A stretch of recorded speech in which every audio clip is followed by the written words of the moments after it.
Bonjour Jean-François Baudin. Bonjour Nicolas. On en parlait à l'instant avec Morgane, troisième jour de blocage des dépôts de carburant et vous recevez le directeur général de Mobile. Franck Willems, bonjour. Bonjour Jean-François. Merci d'avoir accepté notre invitation pour faire le point sur ce conflit et cette pénurie d'essence aujourd'hui dans les stations-service. Vous nous confirmez ce matin que la pénurie est à peu près totale ?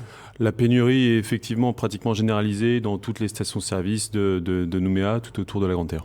Tous les pétroliers sont touchés de la même façon ? Oui, toutes les marques confondues se sont vues dévaliser assez rapidement au niveau des carburants et donc pratiquement toutes les stations-service, à peu près une centaine, sont touchées de cette pénurie en carburant. Alors l'information est tombée hier en fin de journée. Le Haut-Commissariat va ordonner des réquisitions pour la mise en place et notamment pour alimenter un certain nombre de services et de professions. Comment ça se passe une réquisition ? C'est long à mettre en place ? Comment il faut faire ?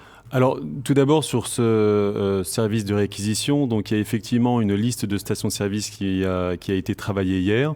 La liste a changé plusieurs fois dans la journée et on a été effectivement notifié de la liste définitive hier soir. Qui n'était pas la liste initialement prévue. Donc ça va nécessiter un petit peu de temps. Et d'ailleurs, il y a une réunion ce matin avec les services de la DIMINC pour coordonner la mise en place de cette réquisition. Certaines de ces stations-service aujourd'hui n'ont pas de carburant, donc il va falloir assurer des livraisons sur ces stations-service-là. Donc une coordination est forcément nécessaire. Les stations-service qui ont été listées concernent Nouméa, le Grand Nouméa et aussi certaines stations-service dans le nord et sur la côte est. Bien évidemment, si elles n'ont pas de carburant, il va falloir aller les livrer et ça peut prendre véritablement du temps.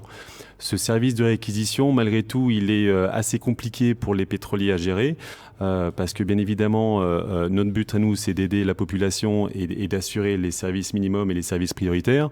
On comprend que dans ces situations, tout le monde est un petit peu à cran, a besoin de carburant et assurer un service minimum, ça va être très tendu et pour nos exploitants et les pompistes, ça va être difficile à gérer sur les sites. Donc c'est des discussions qui vont avoir lieu ce matin avec les services de la DIMINC. On ne veut pas absolument de débordement et d'échauffourées sur les stations-service. Donc j'appelle vraiment la population à être le plus calme possible. Les pompistes ni les exploitants aujourd'hui ne sont responsables de cette situation. Les pétroliers de manière générale ne sont pas responsables de cette situation. On est désolé pour la population. On aimerait faire le mieux pour que tout le monde puisse avoir du carburant. Aujourd'hui, on est un petit peu entre le marteau et l'enclume. On ne peut pas assurer la livraison de nos stations-service et il va falloir qu'on mette à disposition du carburant pour les services prioritaires. Donc ça va être un exercice extrêmement compliqué et j'appelle vraiment tout le monde à garder un grand civisme pour que ça se passe bien en station-service et qu'il n'y ait pas de problème en tout cas avec les employés de nos stations-service. Et surtout ne pas se précipiter dans les stations réquisitionnées dès ce matin, si on comprend bien votre message. D'abord parce qu'elles n'ont pas encore été approvisionnées et en plus parce que vraiment il y aura des professions prioritaires. Voilà, donc certaines ont déjà un petit peu de carburant, mais effectivement ça va être un exercice assez compliqué pour le pompiste et l'exploitant de savoir qui aura droit à se servir en station-service. Donc il y a effectivement une liste de professions qui ont été établies. Le rôle du pompiste à l'origine, c'est pas forcément d'établir la liste des prioritaires et qui doit avoir son plein ou le consommateur lambda qui doit pas avoir son plein. Donc ça va être très très compliqué. Encore une fois, nous notre rôle c'est pas de faire la police, c'est de répondre aux consommateurs et aux Calédoniens dans la plus grande majorité. Donc c'est un exercice qui va être très compliqué pour les exploitants et pour les pompistes. Donc encore une fois, j'appelle à ce que les consommateurs, s'ils se rendent sur les stations-service, d'être calmes et de ne pas aller créer quelconque incident sur les stations-service. Vous l'avez évoqué tout à l'heure, il y a une réunion avec la DIMINC ce matin pour la mise en place justement de ce service de réquisition. Est-ce qu'à votre connaissance, même si vous n'êtes pas forcément informé de toutes les discussions qu'il peut y avoir entre les grévistes et le gouvernement, il y a des réunions qui vont se tenir dans la journée? Est-ce qu'il va y avoir un dialogue? Parce que depuis lundi, on a l'impression que rien n'a bougé. Alors il me semble, c'est une information qui est à vérifier, mais il me semble que ce matin, il y aurait une réunion entre les grévistes et le gouvernement. Je ne connais pas du tout les teneurs de la réunion, quel est l'agenda et quelles vont en être les conclusions. Deux hypothèses, bien évidemment, si cette réunion se passe bien et qu'il y a des conclusions qui sont satisfaisantes de part et d'autre, peut-être qu'il y aurait un déblocage dans la journée, chose que je ne peux pas garantir aujourd'hui, bien évidemment, parce que nous, on n'est pas du tout impliqués dans ce dialogue. Encore une fois, les pétroliers ne sont pas responsables de cette situation. L'autre hypothèse, bien évidemment, c'est que les discussions n'aboutissent pas et qu'il y ait un maintien des blocages. Alors, quelles que soient les résultats de cette réunion, le jour où on arrivera à un accord et à un déblocage des dépôts. Comment se passe le réapprovisionnement des stations? Combien de temps ça prend? Est-ce que tout sera réglé en quelques heures ou est-ce qu'il faut être patient là aussi encore? Alors malheureusement, la logistique de distribution de carburant, c'est une grosse machine qu'il faut organiser et qu'il faut assurer le plus rapidement possible quand toutes les stations-service sont à sec. Donc quand il y a un roulement de stock dans les stations-service, c'est facile à gérer avec des livraisons au jour le jour.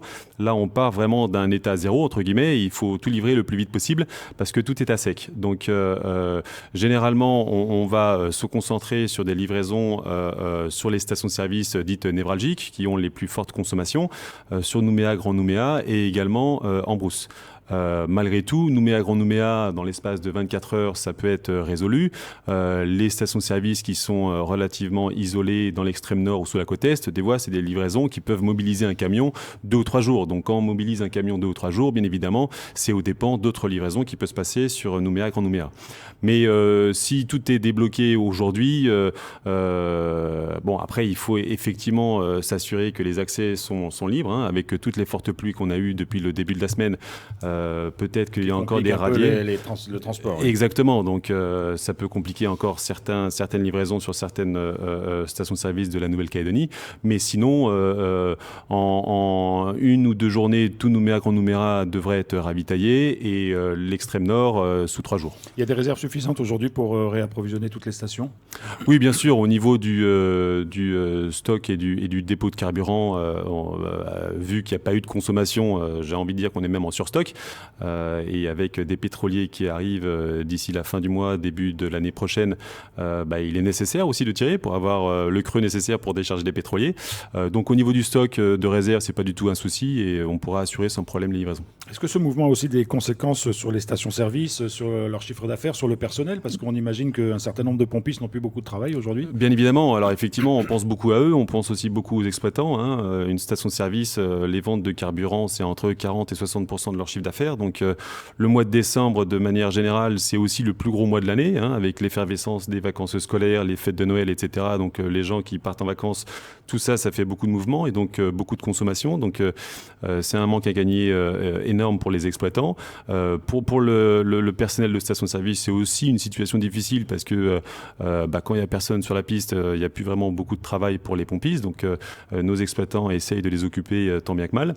Et puis aussi, on pense à toutes les autres activités qui dépendent du carburant, hein, l'activité commerce, tous les services prioritaires, le sanitaire, etc. Donc tout ça, c'est des gens qui pâtissent de cette pénurie de carburant, pardon.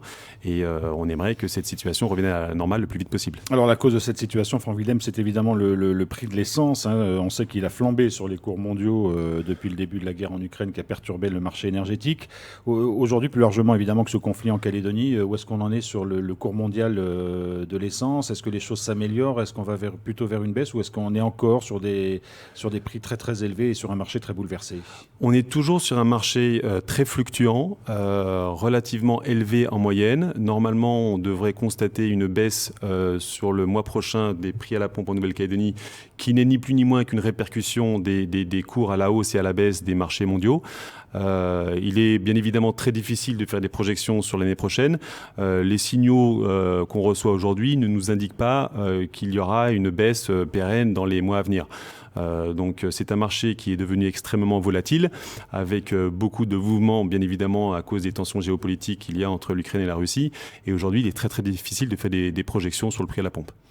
Franck Willem, directeur général de la Mobile, merci beaucoup d'avoir été avec nous ce matin. Merci de m'avoir invité.